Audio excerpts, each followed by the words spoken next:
जहांदार जल्दी से गुलाम के पास आता है और उसे कहता है कि हवेली के बाहर ही एक गाड़ी खड़ी है, तुम और लाजो जल्दी से यहाँ से निकलो। आगे से गुलाम कहता है कि मैं यहाँ पे किसी भी सूरत से नहीं जाने वाला जब तक मैं सुंदरी को अपने साथ ना ले लूँ।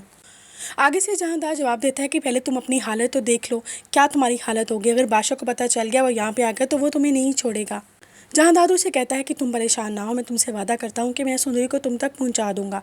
उसके बाद गुलाम अपनी माँ का हाथ पकड़ता है और गाड़ी में बैठ जाता है और ये गाड़ी उन्हें बहुत दूर हवेली से ले जाती है, जहाँ दादी इन्हें सबकी नज़रों से दूर कर देता है।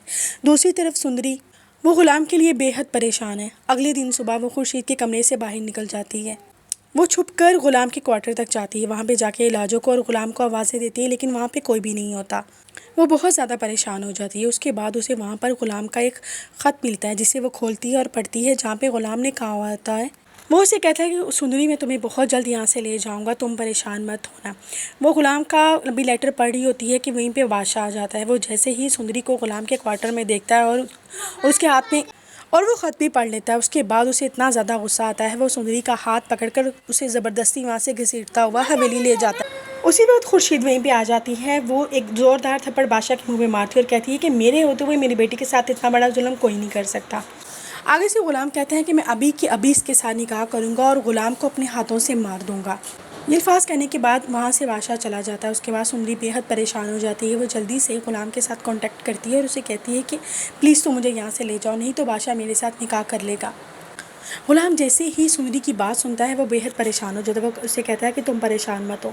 उतनी देर में गुलाम भी वहाँ से जल्दी से निकल आता है सुंदरी को अपने साथ ले जाने के लिए। वो वहाँ से जल्दी से सुंदरी को पकड़ता है और वहीं से लेके दोनों चोरी से हवेली से बाहर आ जाते हैं।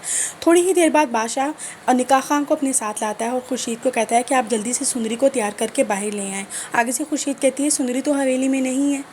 बादशाह को पता चल जाता है कि गुलाम सुंदरी को यहाँ से ले जा चुका है। वो जल्दी से वहीं से भागता है ताकि उन तक पहुँच पाए। दूसरी तरफ सुंदरी और गुलाम जल्दी से उस शहर से निकलने की कोशिश करते हैं। आगे से गुलाम कहता है कि हमें बहुत जल्द यहाँ से निकलना होगा, क्योंकि बादशाह किसी भी वक्त हम दोनों तक पहुँच सकता है। वो जल्दी से रेलवे स्टेशन तक पहुंचता है, अपनी माँ को और सुंदरी को वहाँ पर ले जाता है। वहीं पर बादशाह के एक आदमी इन दोनों को देख लेता है। वो उसी टाइम वहाँ पे कॉल करके बादशाह को सारी हकीकत बता देता है। बादशाह जैसे ही उस आदमी की बात सुनता है फौरी तौर पर रेलवे स्टेशन की तरफ चला जाता है।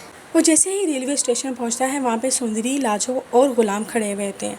गुलाम जैसे ही बादशाह को देखता है वो जल्दी से सुंदरी का हाथ पकड़कर वहीं से भागना स्टार्ट हो जाते हैं। बादशाह भी इन दोनों के पीछे भाग रहा होता है। अचानक से बादशाह को याद आता है कि मैं गुलाम को अपने हाथों से ही मारूंगा। उतनी देर में वो गोली चला देता है और जहाँ तक लगता है कि ये गोली सुंदरी को लगेगी, क्योंकि वो गुलाम को बादशाह के हाथों मरते हुए नहीं देख सकती। वो जल्दी से गुलाम के आगे हो जाएगी और ये गोली गुलाम को लग जाएगी। और जहाँ तक हो सकता है ये अपना मेरा रिव्यू है कि क्या पता बादशाह इन दोनों को वहाँ से पकड़ के ले आए और गुलाम को अपना कैदी बना ले और सुंदरी के साथ ज़बरदस्ती निकाह करने की भी कोशिश करे। ये तो थी अपनी प्रेडिक्शन जो मैंने आपके साथ शेयर कर दी। क्या पता कहानी में कोई नया ट्विस्ट भी आ जाए जिससे कहानी काफ़ी ज़्यादा अच्छी भी हो जाए। देखते रहिए गुलाम बादशाह सुंदरी और कमेंट्स में लास्ट में बताइए कि आपको मेरी प्रेडिक्शन कैसी लगी।